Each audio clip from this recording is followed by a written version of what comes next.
It started at dinner. I'd driven 2 hours to my son's new house. His wife, Delaney, insisted on hosting her entire family for the weekend. I wore my old gray corduroy jacket, the one my late wife loved. As I sat down, Delaney's mother whispered loud enough for everyone to hear. "It's sweet that Samuel doesn't care how he looks. Some people age right back into their thrift stores." Laughter rippled like glass breaking. Even my son, Grant, smiled nervously. I pretended to adjust my cuff just to hide my shaking hand. "Comfort," I said softly, "has its own kind of wealth." They didn't hear the warning in my voice. Before we uncover the secrets buried inside this family, the mockery, the pride, and the kind of revenge that doesn't shout but teaches, please subscribe to the channel. Stories like this remind us how fast life can turn when wisdom wakes up. And before we start, write in the comments what time it is where you are right now. Let's see who's awake for the truth. As the wine poured, Delaney's father bragged about buying this house from some poor old fool who didn't know its worth. I looked around slowly. Every window, every beam. I had designed this house 30 years ago. The hickory floors I'd hand-selected. The stone fireplace I'd sketched on graph paper until Eleanor approved. My pulse stayed calm, but my mind began calculating. They were living in my architecture, mocking my jacket, and celebrating a bargain that never truly closed. I said nothing. Not yet. Silence, I'd learned, was the sharpest tool in any craftsman's kit. I walked the hallway after dinner, tracing my fingers along the paneling. My initials, SC, were still carved into the underside of the banister. A craftsman's mark no one but me would ever think to look for. Grant came up behind me, embarrassed. "Dad, they didn't mean it. You know how Delaney's family is." I nodded. "I do. And you know how I am." He sighed. "Please don't make this into something." I smiled gently. "I don't have to. It already is." His face tightened, but he said nothing more. He walked away, leaving me alone with ghosts and geometry. That night, I opened an old briefcase I hadn't touched in years. Inside was a faded folder titled Property, Briar Hill Estates, Lot 17. The paper was crisp despite its age. I had sold the design to a developer decades ago, but never the land beneath it. I'd inherited the lot from my mentor, who had passed before construction. I'd let the developer build the house with the understanding that the deed would transfer only after final payment. He defaulted. Which meant the land, and everything on it, was still legally mine. I sat back and chuckled quietly. So they're mocking the landlord. I called an old friend, Rowan Harker, a real estate attorney I once mentored. I asked him to pull the latest registry records. His voice went quiet. "Sam, your name's still on it. They never cleared the title." I thanked him and hung up.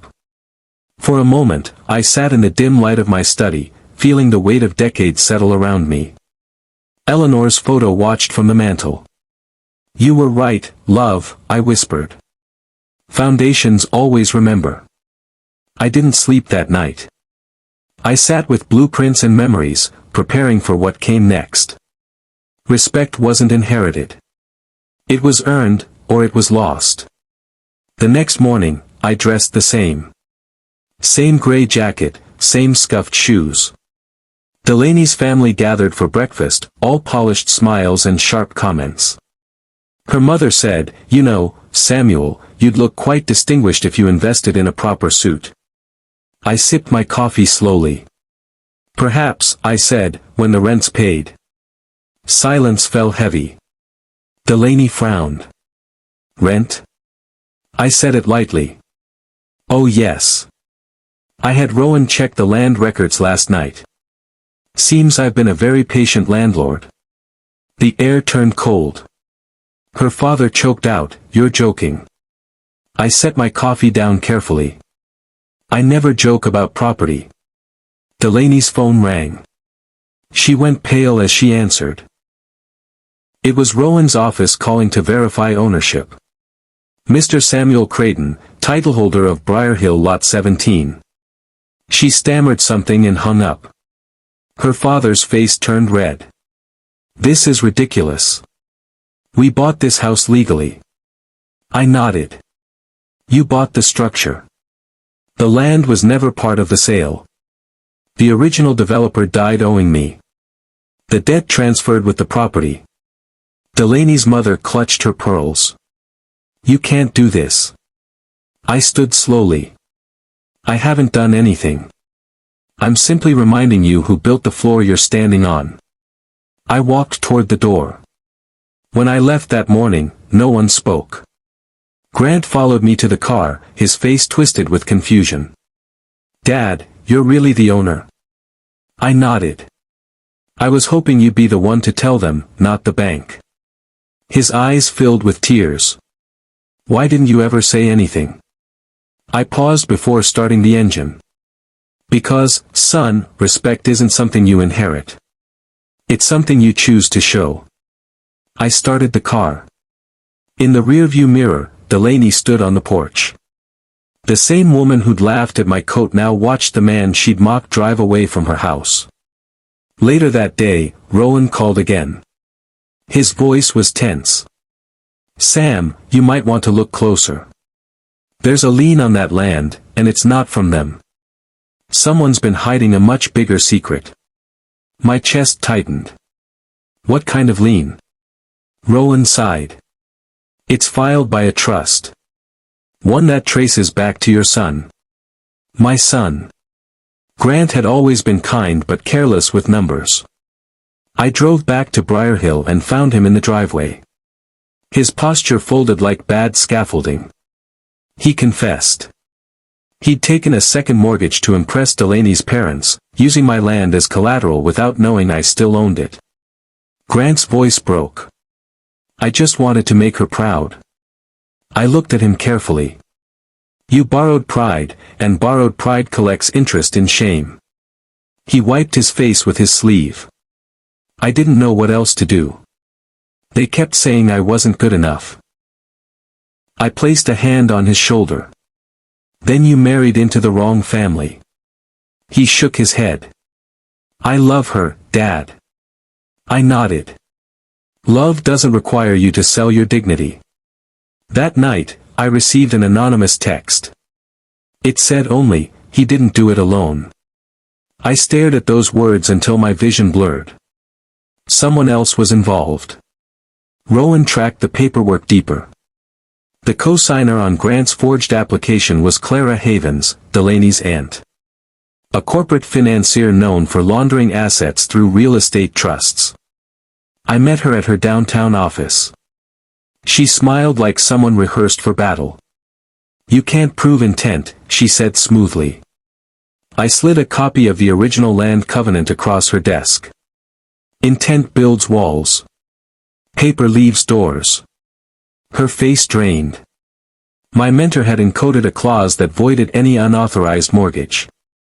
She stared at the page, her confidence cracking. You're bluffing. I stood. Bluffing is for gamblers. I'm an architect. I left her there, pale and silent. Clara warned me as I reached the door. You open this, you'll expose more than money. You'll expose blood. I paused but didn't turn around. Blood, I said, is only as strong as the truth it carries. I spent the evening combing through old blueprints. Hidden among them was a folded family tree Eleanor once drew for Grant. A name was circled at the top. Victor Havens. Delaney's grandfather and the same developer who defaulted 30 years ago. So the family mocking my jacket had been living off land their patriarch lost by cheating me. The circle closed. I whispered, Eleanor, you were right. Foundations remember. Rowan called again. His voice was urgent.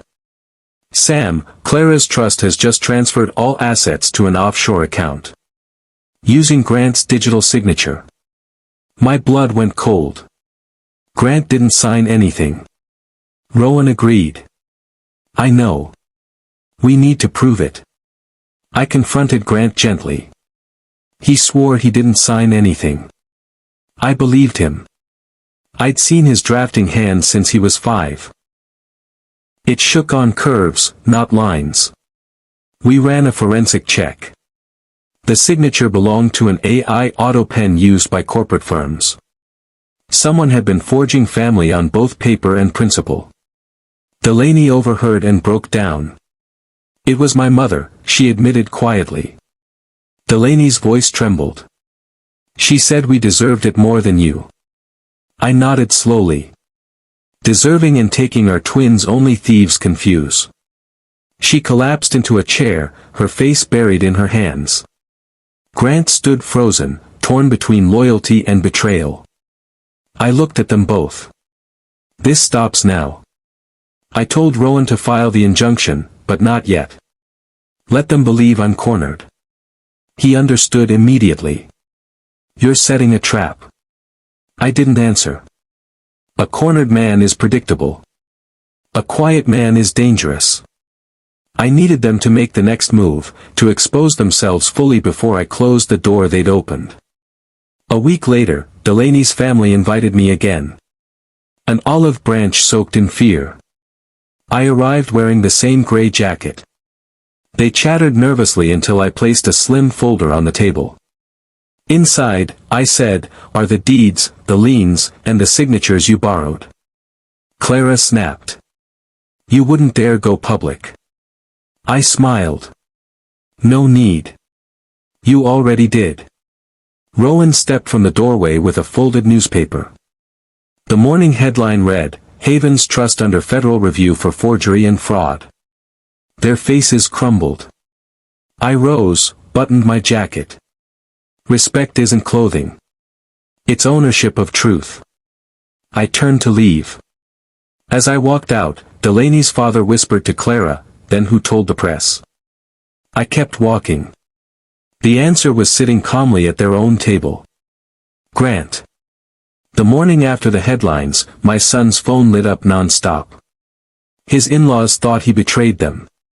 Grant stormed to my porch, trembling. Dad, did you tell anyone? I looked at him. I don't leak what I built. I test for cracks. He didn't understand. He didn't need to, not yet. That night, I received an unmarked envelope. Inside was a photo of Delaney meeting Clara's lawyer 2 weeks ago, exchanging a USB. The note attached read simply, she wasn't just mocking your clothes. She was buying your house.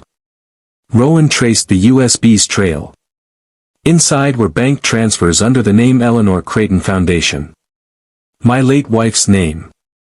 Someone used Eleanor's memory as camouflage. I stared at the data, my pulse steady. They've mistaken sentiment for weakness. I called the foundation's old treasurer, an honest man from my church. He swore he never approved anything. Rowan whispered across the table. Sam, these funds didn't leave your account. They entered it. I sat back, understanding dawning. The deposits came from Victor Havens's old offshore holdings. Money meant to launder stolen deeds. Whoever planted them wanted to frame me as their front. I realized the leak to the press was a decoy. They wanted me legally entangled before I could expose them. So I played the fool. I called Clara, my voice shaky by design. Maybe I overreacted. She relaxed instantly. Good man. Let's meet to discuss settlement. Rowan mouthed from across my desk, wiretap ready. We met at a luxury cafe owned by her cousin. Clara slid me a folder of peace terms. Inside was a forged confession already bearing my signature. I tapped the page gently. The problem with fake blueprints is that real architects know where weight should fall. Her eyes flicked to the tiny recorder blinking beneath my cuff. She bolted up, but the cafe doors were already closing. Federal agents stepped in. Rowan handed them the live feed. Clara's face twisted in rage. As they took her away, she hissed, "You think you've won? You still don't know who hired me. That night, Grant finally confessed everything. "Dad," Delaney's father asked Clara to do it. "He said you'd hand over the house to family eventually." I nodded slowly. "He's right about one thing. Family always gets the house. The question is which generation deserves the keys." Grant looked lost. I rested a hand on his shoulder. "Son, sometimes a man has to break his own heart to rebuild the family's foundation." I handed him a sealed letter addressed to Delaney's father. "Deliver this tomorrow." But read nothing inside. "It's not ink that burns, it's truth." Grant delivered my sealed letter to Merrick Havens at dawn. Inside wasn't a threat. It was a copy of his late father's confession, the one I'd found buried in an old architectural portfolio. Proof Victor Havens forged the first deed transfer decades ago. Merrick's hands shook. He called me immediately. "You've been digging in graves, Samuel."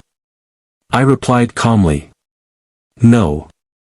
I've been restoring the foundation your father cracked." Minutes later, my mailbox received a black envelope.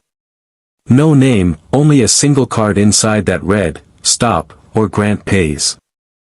I don't rattle easily, but that message was a seismic fault. I checked my home security feeds.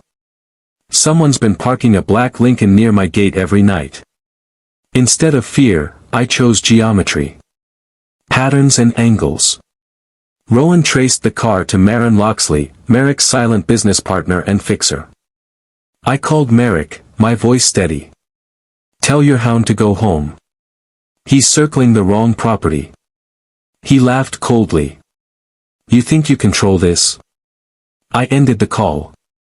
Control is a myth, but precision, that's survival. Rowan forwarded an intercepted message from Maren's phone. It read, "Acquire the deed before the vote." The vote. Everything clicked into place.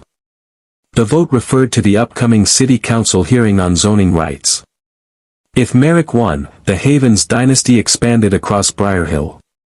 He needed my parcel to complete the map. So I attended the hearing wearing the same worn jacket they mocked. Whispers rippled through the chamber until I stood. "Before you vote," I said, "you should know the man seeking these rights built them on fraud." I unveiled a 30-year-old blueprint. Victor Havens's signature superimposed over mine. The forgery exposed under ultraviolet light. Gasps filled the room. Cameras flashed. Chaos erupted. Merrick stormed out, shouting, "You just buried your son's future." That night, the black Lincoln followed Grant's car. I led it. We led it to the old quarry, the one place still under my private surveillance. When the driver stepped out, I confronted him. "Maren." He sneered. "You've got no proof I touched anything." I opened my phone. The live drone feed above us showed him drawing a weapon. Proof isn't what we see. It's what we record. Police lights flooded the quarry. Rowan coordinated the sting. As they cuffed Maren, he shouted, "You think Merrick's the head? He answers to someone older than both of you." Rowan's research led to a revelation that rattled even me. The secret investor funding the Havens Trust was Elliot Creighton. My estranged brother. The man who vanished 40 years ago after our parents will split our inheritance. He'd been quietly financing the Havens family to reclaim the land he believed I stole. I sat in silence for a long time. The weight of blood and betrayal pressed down like concrete. So this isn't just about property. It's about legacy, envy, and the price of quiet men. I dialed Elliot's number. The call connected. A familiar voice said, "Took you long enough, brother. Shall we finish what father started?" Elliot's voice hadn't changed. Calm, cultured, and cold. "You built monuments for strangers, Sam. I built a dynasty." I replied, "You built it on rot." He laughed softly. "Rot still holds weight if you paint it gold." I hung up and stared at the deed again. In the margin, faint pencil marks. My father's handwriting formed coordinates. A location.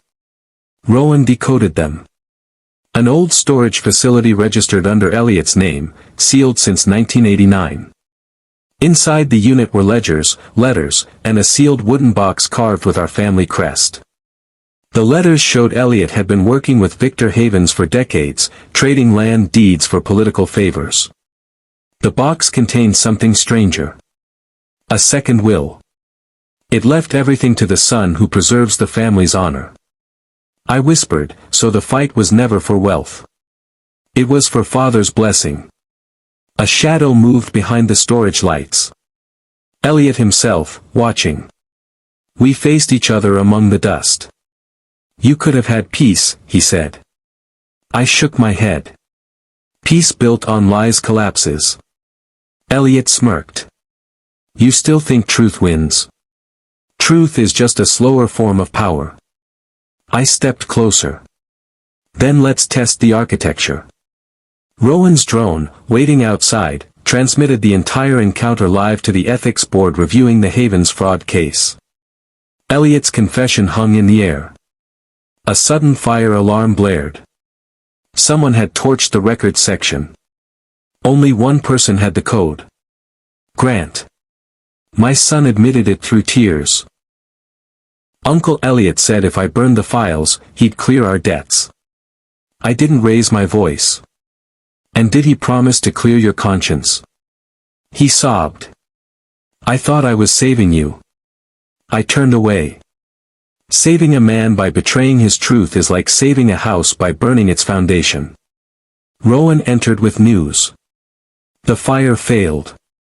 Digital backups survived. Elliot vanished that night, but left behind a single blueprint rolled tight and bound in red twine. The blueprint wasn't architectural. It was genealogical. An intricate diagram of the Creighton and Havens bloodline entwined. At the bottom, in Elliot's hand, we are the same structure, you and I. One built integrity, one built influence. Let the city decide which stands longer. The next morning, headlines flooded in. Creighton brothers face off in public hearing over Havens fraud. I dressed simply, like always, and whispered to my reflection. Wisdom doesn't shout. It endures. As I stepped into the courthouse, Merrick Havens arrived with a sealed envelope marked final offer. Merrick's envelope held a check large enough to buy silence in most men. Walk away, Samuel.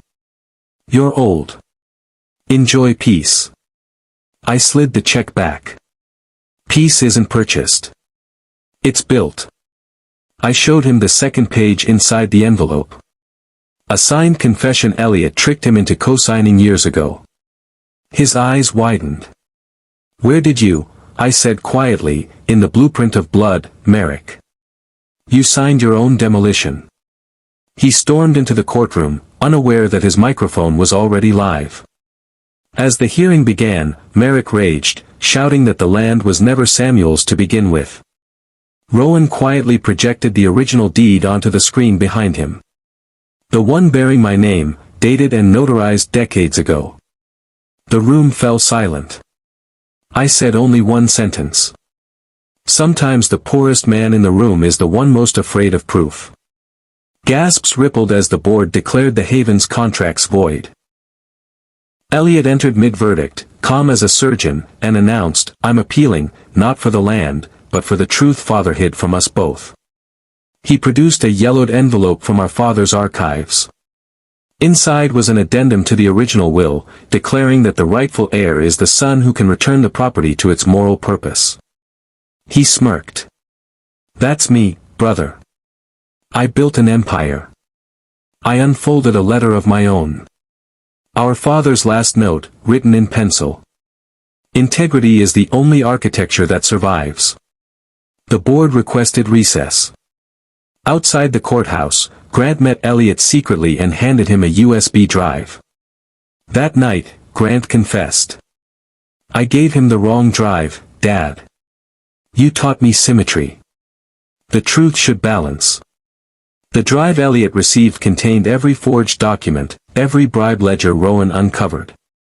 During the appeal, he uploaded it himself, thinking it exonerated him. Only for it to expose every crime on live broadcast. Merrick collapsed. Elliot stared at the screen, whispering, "You planned this." I met his eyes. "No, brother. You built this. I only let gravity finish the job." The board adjourned, and the judge requested a private word with me about the property's future. Weeks later, Briar Hill stood quiet again. I walked the land at sunrise, the wind threading through cedar beams of the new community center built in Eleanor's name. Grant joined me, humbled but steady. "You never wanted revenge," he said. I answered, "Revenge is noise. Justice is architecture. It stands when the noise fades." Before leaving, I placed a small plaque at the door, for those who mocked what they couldn't measure. As I turned away, my phone vibrated. An unknown number. The text read, "You restored the house, Samuel. But who restored you?" They laughed at the fabric I wore because they couldn't see the fabric I was made of. In the end, threads and titles fade, but integrity, once woven, doesn't tear. I didn't win because I was clever. I endured because I stayed honest, and if you've ever been underestimated, mocked, or measured by the wrong standards, remember this: the quietest builder still leaves the strongest structure. Tell me in the comments, what do you think lasts longer, power or principle? And if this story reminded you that patience is its own form of strength, subscribe, because we're just getting started building stories that stand.